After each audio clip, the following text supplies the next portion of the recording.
राजियारा दूहा या राजियारा सोटा, जिन नीति सूत्रों का विश्लेषण निदर्शन कवि कृपाराम ने अपने काव्य प्रतिभा के आधार पर किया है, वह काव्य प्रतिभा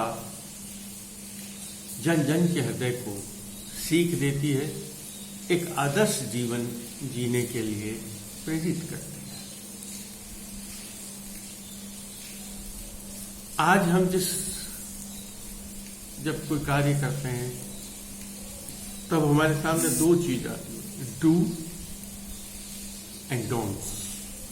यह काम आपको करना है, यह काम आपको नहीं करना है।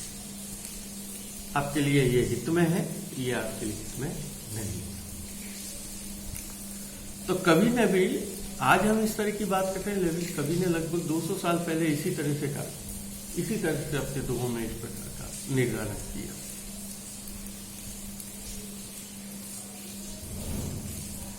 और यहां कवि ने क्या, हम क्या करें कि हमारा जीवन आदर्श में हो जाए, क्या नहीं करें कि हमारा जीवन आदर्श में हो जाए।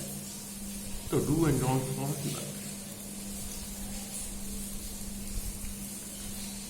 कहीं और उसका कभी कभी अर्थ ऐसा लगा लेते हैं कि जब हमने डॉन्ट्स के कहा है तो वो बात जब उछल कर आती है तो हम सोचते हैं कि ऐसा करना है या नहीं करना है ये। लेकिन कवि कृपाराम अपने मामले में बिल्कुल स्पष्ट है। देखिए क्या कहता है। हमारे यहां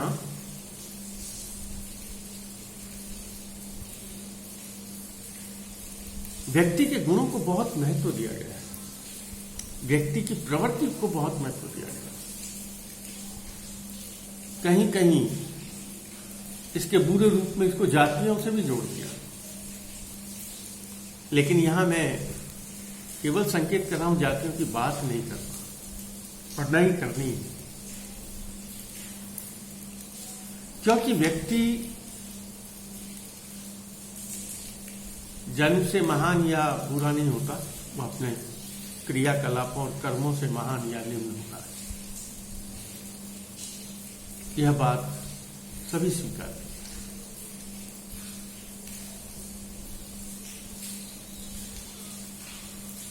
तो यहां भी कवि ने भले ही जन्म की बात कही हो, लेकिन आगे जब वो व्यवहार की बात करता है तब उसकी बात लगता है कि वो बात अपनी व्यवहार कुशलता की या बुद्धि की बात करता है, प्रवृत्ति की बात करता है।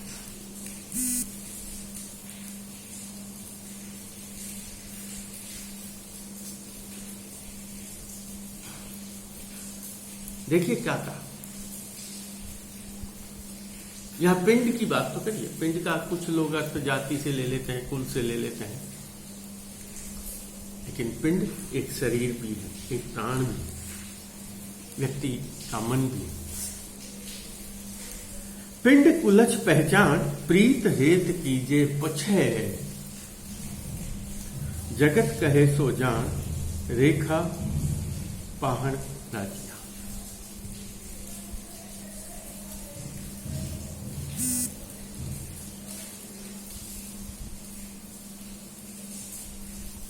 जो अर्थ दिया हुआ है या जो अर्थ करते हैं वो पिंड, शरीर, कुल, जाति कुछ भी कहते हैं। लेकिन हम इस अर्थ को स्वीकार नहीं करते। यहां हम सीधा जोड़ते हैं व्यक्ति की प्रवृत्ति को, व्यक्ति के गुणों को, व्यक्ति की विशेषता, व्यक्ति के व्यवहार पर। तो क्या कहा, व्यक्ति की प्रवृत्ति पहचानो, पिंड शरीर की पहचान, उसकी प्रवृत्ति क्या है, उसका क्रियाकलाप क्या है, उसका कार्य क्या है, वह क्या कार्य करता है, उस कार्य की प्रवृत्ति क्या है, उसकी रुचि क्या है, वह किस तरह से क्रियाकलापों में जुटा रहता है, इसको पहचान। कुलच, या वह अच्छा है या बुरा, उसकी प्रवृत्ति के, उसकी दुष्ट प्रवृत्ति। पिंड कुलच, कुलक्षण, बुरी आत्मा। आगे बात मैंने आपको कहा कुलक्षण, अवगुण, यहां गुण अवगुण जाति से जुड़े हुए नहीं है, इसलिए उसकी प्रवृत्ति की बात है।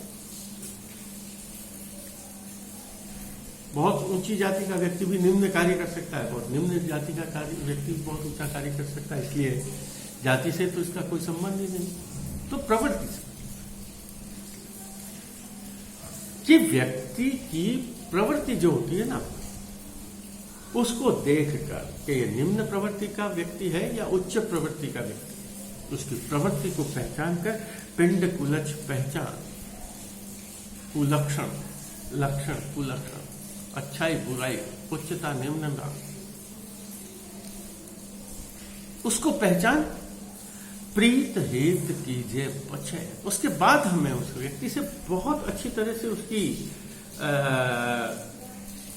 उसके जीवन चरित्र का बहुत अच्छा तरीके से अध्ययन करके समझकर सोच समझकर हमें किसी व्यक्ति से संबंध बनाने चाहिए। हमें किसी व्यक्ति से प्रेम करना, प्रेम करने का अभिप्राय यहाँ शारीरिक प्रेम से नहीं है, संबंधों की मधुरता, रिश्ते से। पिंड कुलच पहचान प्रीत हेत कीजिए पछे, उसके बाद उससे प्रेम स्नेह करना चाहिए। यानी पहले हम व्यक्ति की अच्छे से पहचान कर लें, ये व्यक्ति हमारे स्नेह के लायक है कि नहीं, हमारा प्रेम करने के लायक है कि नहीं, हमारे रिश्ता बनाने के लायक है कि नहीं, हमारे संबंध दोस्ती करने लायक है या नहीं। इस सब को उसके गुणों अवगुणों का अच्छी तरीके से अध्ययन करके उसको पहचान कर फिर हमें उससे संबंध करना चाहिए। पिंड कुलच पहचान प्रीत हेत कीजिए पछे, जगत कहे सो जान।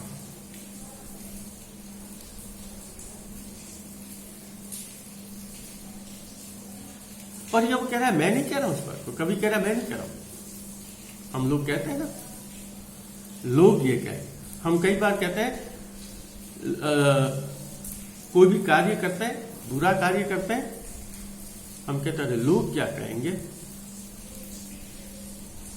अच्छा कार्य करते हैं, लोग बहुत तारीफ करेंगे, लोगों को बहुत अच्छा लगेगा, लोगों को बहुत बुरा लगेगा। यह लोग, यह जगत, यह संसार जिसमें हम अपना दैनिक व्यवहार, जो हमारा समाज है, उसमें जो हम कार्य करते हैं वही हमारा जगत है। हम ऐसा कार्य करें जिससे दूसरे लोग प्रशंसा करें, हम ऐसा कार्य करें जिससे दूसरे लोग बुराई करें, वह अच्छा या बुरा। हमारे करने से अच्छा या बुरा नहीं होता कोई कार्य, जब उसे समाज की स्वीकृति या अस्वीकृति, या समाज जब उसे स्वीकार या अस्वीकार करता है, अच्छा या बुरा अपने विवेक से उसका निर्णय देता है, वही कार्य अच्छा या बुरा होता है। तो यहां उसने कहा कि लोगों ने, जो हम कहते हैं लोकोक्ति, लोग के द्वारा कही गई युक्ति, लोग के द्वारा कहा गया रचित सिद्धांत, लोग के द्वारा निर्दिष्ट सिद्धांत।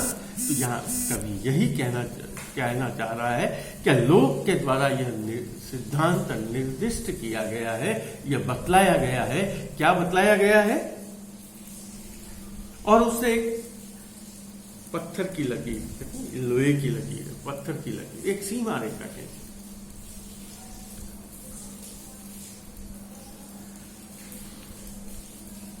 और सीमा रेखी क्या खींची, या हमारे लिए एक आदर्श, एक सिद्धांत हमारे सामने क्या खड़ा किया। और वो सिद्धांत क्या है कि हमें किसी भी व्यक्ति से प्रेम करने के लिए, किसी भी व्यक्ति से सौहार्द बनाने के लिए, किसी भी व्यक्ति से रिश्ता स्थापित करने के लिए, किसी भी व्यक्ति से दोस्ती स्थापित करने से पूर्व उसकी प्रवृत्ति को बहुत अच्छी तरह से जान लेना चाहिए। केवल भाव में आकर, केवल स्नेह में आकर, केवल आकर्षण में आकर यदि हम किसी व्यक्ति से प्रेम कर लेते हैं, उससे दोस्ती कर लेते हैं, उससे रिश्ता स्थापित कर लेते हैं, तो हमें बाद में उसका बहुत पश्चाताप होता है कि हमने गलत व्यक्ति से अपना रिश्ता जोड़ लिया। क्या हमारे यहाँ कहते हैं ना, कहावत है, वही लोगों,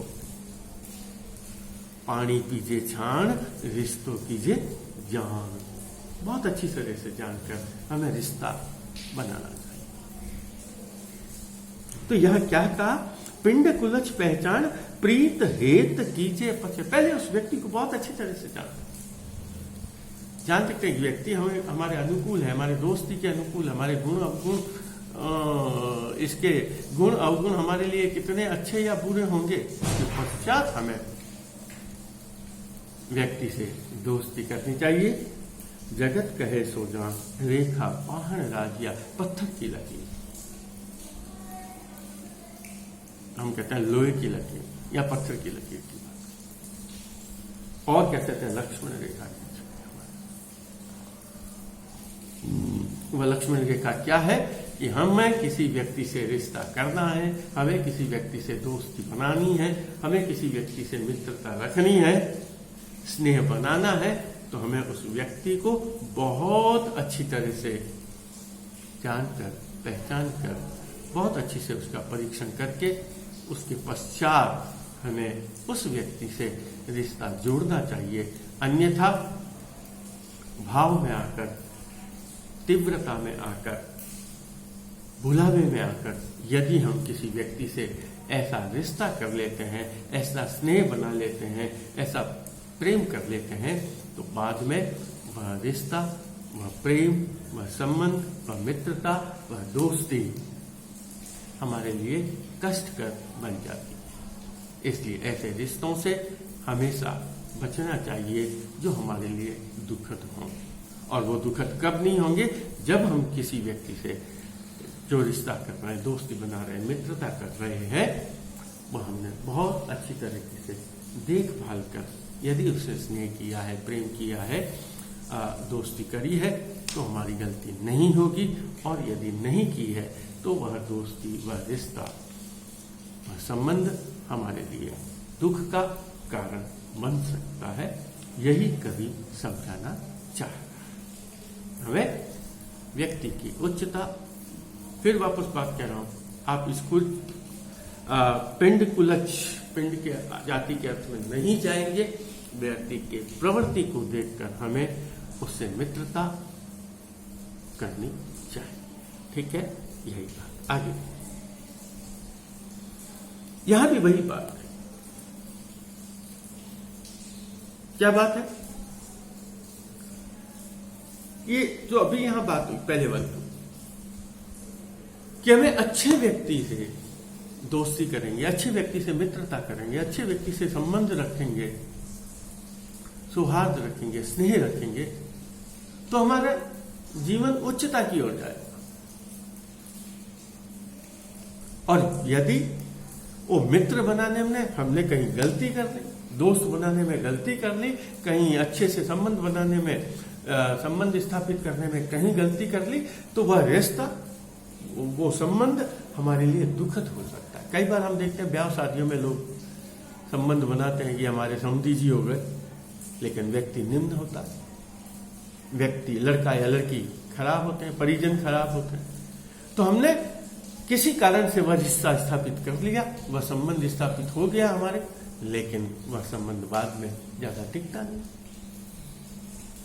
तो यहां आगे वाले दोहे में इसी बात को समझाया है कि हमेशा हमें अच्छे व्यक्ति की संगत में रहना चाहिए, क्योंकि यदि हम बुरे व्यक्ति की संगत में रहेंगे तो हम में भी बुराई आ जाएगी, हम में भी दोष आ जाएंगे, हम में भी अवगुण आ जाएंगे। क्यों आ जाएंगे? क्योंकि एक अच्छे व्यक्ति जब बुरे की संगत में जाता है, संभावना नहीं होती है कि वह उस व्यक्ति को अच्छा बनाए। संभावना इस बात की अधिक रहती है कि वह उसकी बुराइयों को बहुत जल्दी सीख जाता है, और उसकी बुराइयों को सीखने के बाद अब तक जो जीवन जिया उसमें जो उसके आदर्श थे, जो उसकी अच्छाइयां थी, जो उसकी महानताएं थी, उस महानताओं का, वो महानताएं, वो अच्छाइयां, वो आदर्श सब नष्ट हो जाते हैं, समाप्त हो जाते हैं। उसके शुभ की जो बात होती है, जो आदर्श की बात है, वो आदर्श समाप्त हो जाते हैं।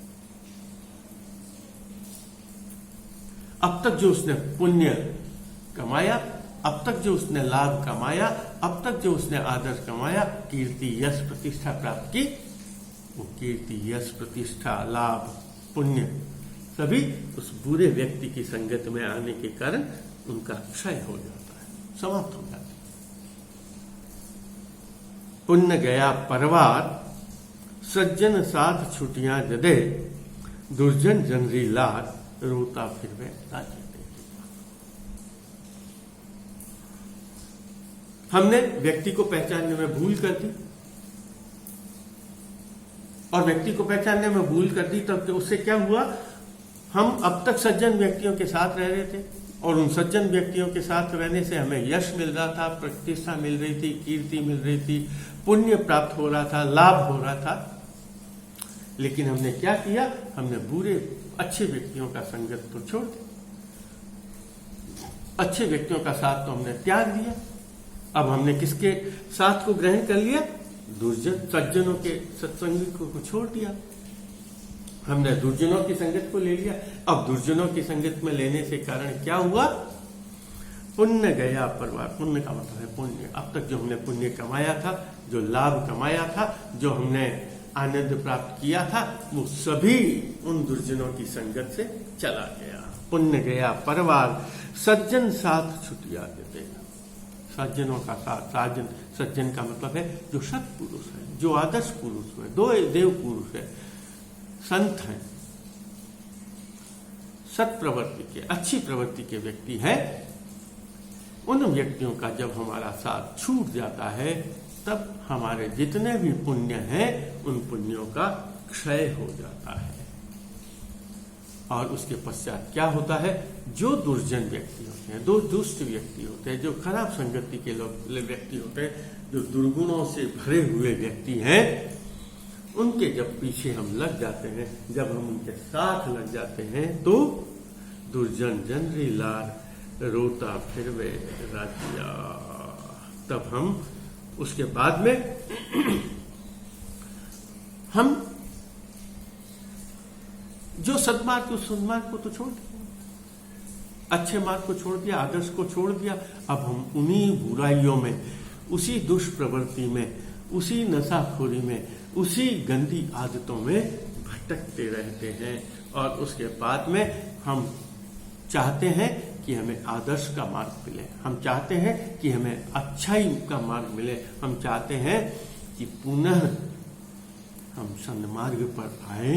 लेकिन उन दुष्ट व्यक्तियों की जो संगत है, क्योंकि व्यक्ति में एक बुराई नहीं आती, एक दुर्गुण नहीं आता,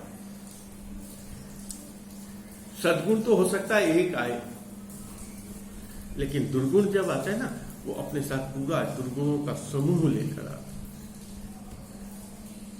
व्यक्ति एक गलती करता है, एक झूठ बोलता है, कभी एक झूठ बोला, कई बार उस झूठ को बचाने के लिए उसे 100 बार झूठ, तो झूठ कभी भी अकेला नहीं होता। अपना गलत कार्य किया, उस गलत कार्य का परिणाम बहुत बुरा होगा, तो आप उस एक गलत कार्य के पीछे एक चेन बन जाती है, एक कड़ी बन जाती है, और वो श्रृंखला पूरे बुरे कार्य की। फिर हम उससे निजात पाना चाहते हैं, उससे हटना चाहते हैं, उससे छूटना चाहते हैं, लेकिन हम उससे छूट नहीं पाते। तो यही उसने कहा, दुर्जन जनरी लार, रोता फिर वैसा। हम उसी के पीछे भटकते फिरते हैं, और हमें उस सन्मार्ग से जाने की प्रेरणा, उस सन्मार्ग की ओर जाने की जो इच्छा है, वो इच्छा समाप्त हो जाती है, और हम उधर ही दुष्प्रवृत्ति के अंधेरे में भटकते रहते हैं। इसलिए यदि हम यह चाहते हैं कि हम सन्मार्ग की ओर रहें, अच्छे व्यक्तियों की संगत में रहें, तो हमें अच्छे व्यक्तियों से संपर्क रखना चाहिए, अच्छे व्यक्तियों से मित्रता रखनी चाहिए, अच्छे व्यक्तियों से दोस्ती रखनी चाहिए, क्योंकि तभी हम आदर्श के मार्ग पर चले जाएंगे। अन्यथा यदि हम बुरे व्यक्तियों की तरफ गए, तब किसी भी रूप में हमारे साथ अच्छाई नहीं जाएगी, सत्कर्म नहीं जाएंगे, आदर्श नहीं जाएंगे, और जो पुण्य हमने, यश, कीर्ति, प्रतिष्ठा जो अब तक अर्जित की, उस पुण्य का, उस कीर्ति का, उस प्रतिष्ठा का, उस ऐश्वर्य का भी क्षय हो जाता है। इसलिए यदि हम अपयश से, अपकीर्ति से, पाप से बचना चाहते हैं तो हमें क्या करना है? हमें आदर्श व्यक्तियों की संगति में रहना है। ठीक है? तो इसमें सत्संगत का लाभ, सत्संगत का मतलब ईश्वर की आराधना नहीं। हम सत्संगत का मतलब कर लेते हैं भगवान की पूजा। सत्संगत का अर्थ यह नहीं है। या सत्संगत का अर्थ है अच्छे व्यक्तियों की संगत में रहना, अच्छे व्यक्तियों से दोस्ती रखना, अच्छे व्यक्तियों से मित्रता रखना, अच्छे व्यक्तियों से संबंध रखना। और दुर्जन व्यक्ति जो होते हैं उससे हमें दूर रहना चाहिए।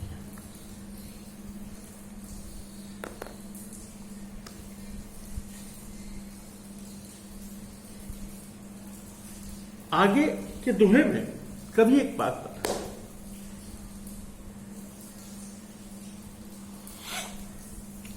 और वह क्या है कि मैंने आपको पहले भी कहा था, कवि इस समाज का प्राणी है। इसने समाज में अनेक बहुत गहरा अध्ययन किया। बहुत से लोगों के पास उसके संबंध रहे, बहुत से लोगों से उसके संपर्क में, राज्य परिवार से जुड़ा हुआ था, राजा से जुड़ा हुआ था। तो वहां अनेक लोगों के व्यवहारों को उसने देखा, परखा और उसके बाद ये नीति सूत्रों को रखा। तो उसने ये देखा कि कई लोग समाज में दो तरह के लोग, एक होता है जो दिखावा, अपने आप को ज्यादा से ज्यादा प्रकट करना चाहता है, और एक व्यक्ति होते हैं जो सीधे हैं, वो अपना ज्यादा दिखावा नहीं करता, ज्यादा अपने को, जो हम कहते हैं ना, लाइमलाइट में नहीं रखते, ज्यादा दिखावा नहीं करते। आगे इसमें आएगा और वो अभी से बता देता हूं दोहे में क्या है कि उसने तुलना की है सांप और बिच्छू की। सांप की तुलना में बिच्छू का जहर, बिच्छू का जो विष होता है बहुत थोड़ा होता है, या बिच्छू की तुलना में सांप के जो विष होता है वो बहुत भयंकर होता है। लेकिन आगे मैं ये बात वापस रिपीट होगी वहां, लेकिन क्या है, सांप तो जब चलता है ना बहुत छुप कर चलता है, प्रकट नहीं करता अपने बात। रोष जरूर चाहे वो फन फैलाकर प्रकट करता है, लेकिन काटता है ना, काटते समय वो फन नहीं फैलाता, वो काटता है फन से तो। लेकिन जबकि उसमें बहुत मनुष्य को मार देने जितना विषय होता है, या उसके जहर से मनुष्य मर जाता है। लेकिन ठीक इसके विपरीत उसे शतांश या सहस्त्रांश जितना बिच्छू का जहर होता है, लेकिन बिच्छू का जहर उसकी पूंछ में होता है, और वह अपनी पूंछ को क्या करके चलता है, ऊपर चल करके चलता है। तो जिसमें अल्पता है, जिसमें तुच्छता है, जिसमें निम्नता है, जिसमें कमी है, वो ज्यादा दिखावा करता है, और जिसमें ज्यादा गुण है वह उतना ही विनम्र रहता है।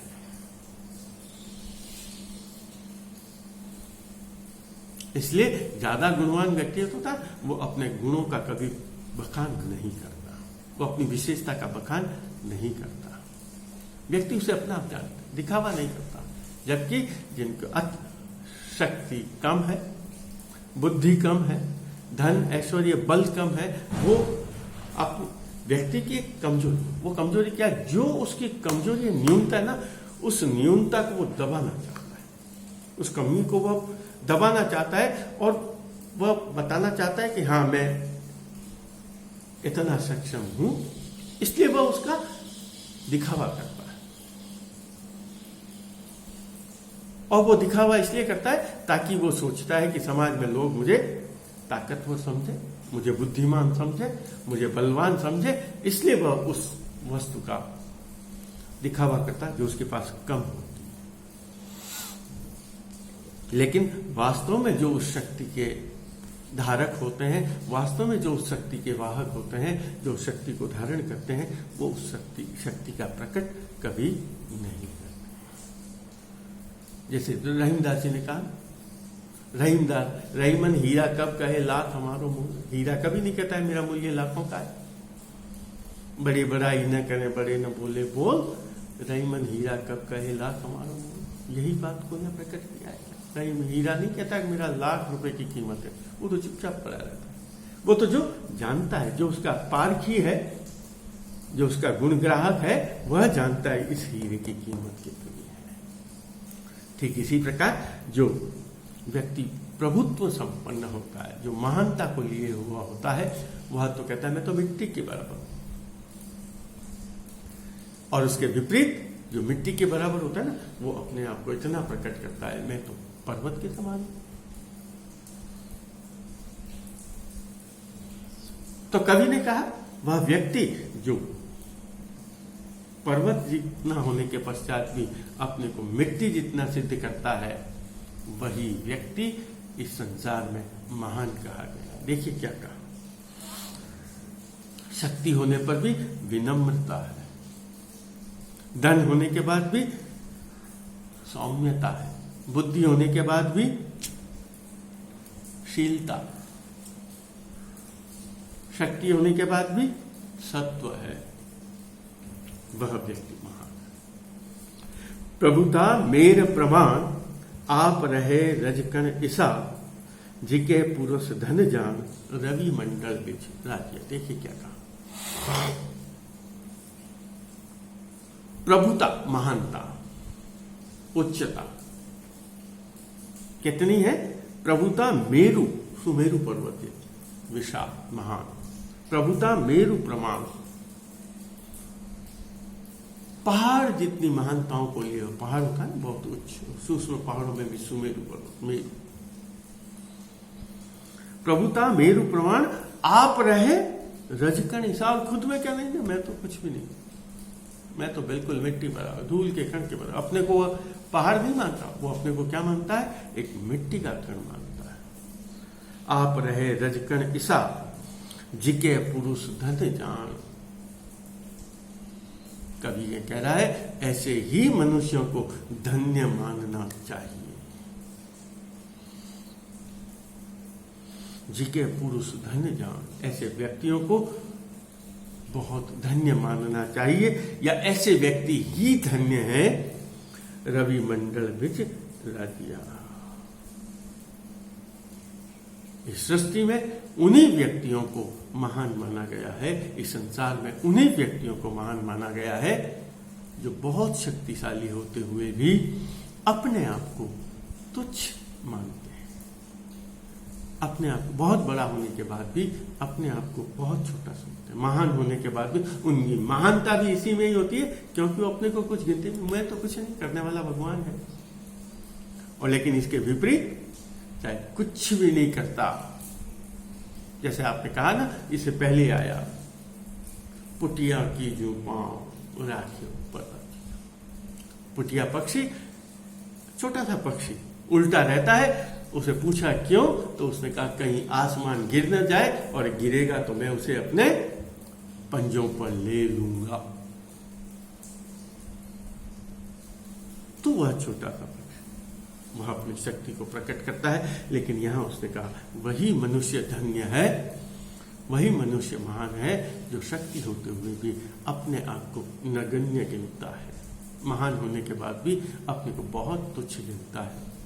वही व्यक्ति महान है, और इस संसार में, इस सृष्टि में, इस जगत में उसी व्यक्ति को महान या अच्छा माना गया है।